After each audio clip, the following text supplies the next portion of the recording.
ಸೌಂದರ್ಯ ಅವರ 12 ವರ್ಷ ಸಿನಿ ಜರ್ನಿಯಲ್ಲಿ ಜನಗಳ ಮನಸ್ಸನ್ನ ಗೆಲ್ತಾ ಹೋಗ್ತಾರೆ. ಎಷ್ಟೋ ಪ್ರೀತಿ ಕೊಟ್ಟಂತ ಜನಗಳಿಗೋಸ್ಕರನೇ ಏನಾದರೂ ಮಾಡಬೇಕು, ಕನ್ನಡ ಚಲನಚಿತ್ರಕ್ಕೆ ಏನಾದರೂ ಕೊಡುಗೆಯನ್ನು ಕೊಡಬೇಕು, ದೇಶಕ್ಕಾಗಿ ಸೇವೆಯನ್ನು ಮಾಡಬೇಕು ಅಂತ ಸಮಾಜ ಸೇವೆಯ ಹಾದಿಯನ್ನು ಹಿಡಿತಾರೆ ಸೌಂದರ್ಯ. ಇದಕ್ಕೋಸ್ಕರನೇ ಭಾರತೀಯ ಜನತಾ ಪಾರ್ಟಿಯಲ್ಲಿ ಸೇರಿಕೊಂಡು ಸೇವೆಗಳನ್ನ ಮಾಡ್ತಾ ಬರ್ತಾ ಇರ್ತಾರೆ. ಇಷ್ಟರಲ್ಲೇ ಯಾರಾದರೂ ಸಹಾಯ ಹಸ್ತವನ್ನು ಕೇಳಿದ್ರೆ, ಯಾರಾದರೂ ಸಹಾಯನ ಬೇಡಿ ಬಂದರೆ ಸೌಂದರ್ಯ ಅವರು ಸಹಾಯ ಮಾಡೋದಕ್ಕೆ ಮುಂದಾಗ್ತಾರೆ. ಕನ್ನಡ ಚಿತ್ರರಂಗದಲ್ಲಿ ಎಷ್ಟೋ ನಿರ್ಮಾಪಕರಿಗೆ ಇವರು ಹಣವನ್ನು ಕೊಟ್ಟು ಚಲನಚಿತ್ರಗಳನ್ನು ಮಾಡಿಸಿದ್ದಾರೆ ಅಂತ ಹೇಳಿದ್ರೆ ನೀವು ನಂಬ್ತೀರಾ? ಹೌದು. ಇಷ್ಟೆಲ್ಲ ಸಹಾಯ ಹಸ್ತ ಇದ್ದಂತಹ ಸೌಂದರ್ಯ ಅವರ ಜರ್ನಿ ಮುಂದೆ ಏನಾಗುತ್ತೆ ನಾವು ಹೇಳ್ತೀವಿ ಈ ಒಂದು ಕಾರ್ಯಕ್ರಮದಲ್ಲಿ. ಹೇಳಿ ಬೆಳಗ್ಗೆ ನಿನ್ನ ಉಸಿರು ಹೇಳು ಹೆಸರು ನಂದು ತಾನೆ, ನಿನ್ನ ಗಂಡ ನಾನೇ.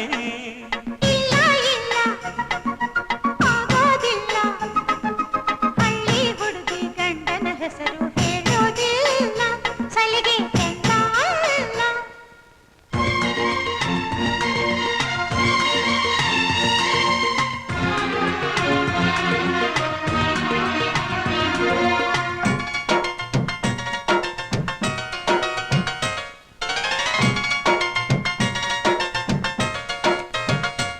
ಎರಡು 2003ರಲ್ಲಿ ಸೌಂದರ್ಯ ಅವರು ಸಾಫ್ಟ್ವೇರ್ ಇಂಜಿನಿಯರ್ ಆದಂತಹ ರಘು ಅವರನ್ನು ಮದುವೆ ಆಗ್ತಾರೆ.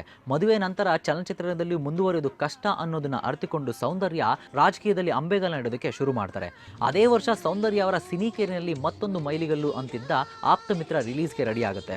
ಬಹಳ ವರ್ಷಗಳಿಂದ ಪ್ರೊಡಕ್ಷನ್ ಮಾಡದೆ ದೂರ ಉಳಿದಿದ್ದ ದ್ವಾರಕೀಶ್ ಅವರ ಕಂಬ್ಯಾಕ್ ನಿರ್ಮಾಣದ ಚಿತ್ರ ಇದಾಗಿರುತ್ತೆ. ಅವರ ಸಹಾಯಕ್ಕೆ ವಿಷ್ಣುವರ್ಧನ್ ನಿಂತಿದ್ದರು. ಸೌಂದರ್ಯ ಅವರು ರಾಜಕೀಯ ರಂಗಕ್ಕೆ ಧುಮುಕಿದ್ರು ಸಹ ಯಾವುದೇ ರೀತಿ ಡೇಟ್ಸ್ ಪ್ರಾಬ್ಲಮ್ ಆಗದ ಹಾಗೆ ಚಿತ್ರವನ್ನು ಮುಗಿಸಿಕೊಡ್ತಾರೆ.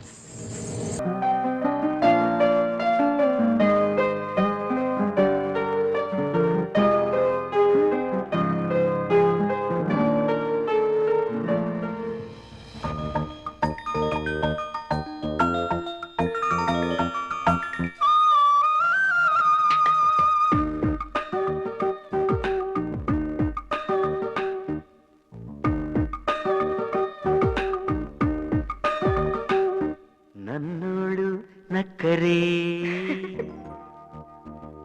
ಸಕ್ಕರೆ, ಕಣ್ಣಿದುರು ನಿಂತರೆ ಅಪ್ಸರೆ, ದಿನ ನಕ್ಕು ನಕ್ಕು ಕನಸಿಕ್ಕು ತಾಳೆ ಚತುರೆ, ಇವಳಿದ್ದಲ್ಲೆಲ್ಲ ನಾ ಮರೆಯಬೇಕು ನೀದಿರೆ.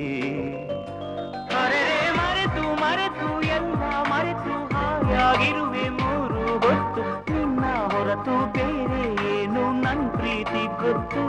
ಅರೆರೆ ರಂಗು ನಿಂಗು ಹಂಗು ಹಿಂಗು ಯಾರ ಹಂಗು ಇಲ್ಲ ರಂಗು, ಸುತ್ತಮುತ್ತ ನಿನ್ನ ಹೊರತು ಬೇರೆ ಏನ್ ಗೊತ್ತು. ನಮ್ಮೂರು ಎಂದರೆ ದೇವರೇ, ಶ್ರೀರಾಮ ಎಂದರೆ ಅವರೇ.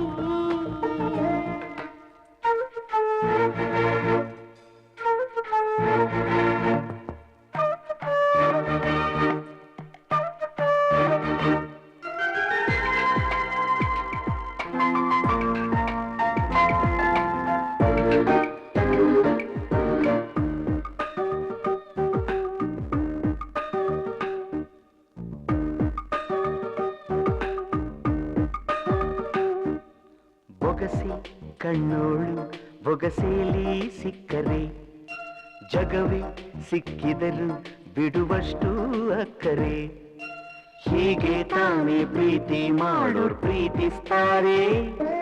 ಅದು ಎಷ್ಟು ಕಲೆಗಾರ ಕನಸೊಂದಾದರೆ, ನಿನ ತುಂಟು ಪ್ರೀತಿಗೆ ಸರಿಸಾಟಿದರೆ. ಅರೆರೆ ತುಂಟಿ ತುಂಟಿ ಮಾತಲ್ ಶುಂಠಿ, ಮನಸ್ಸು ಮಾತ್ರ ಜೇನು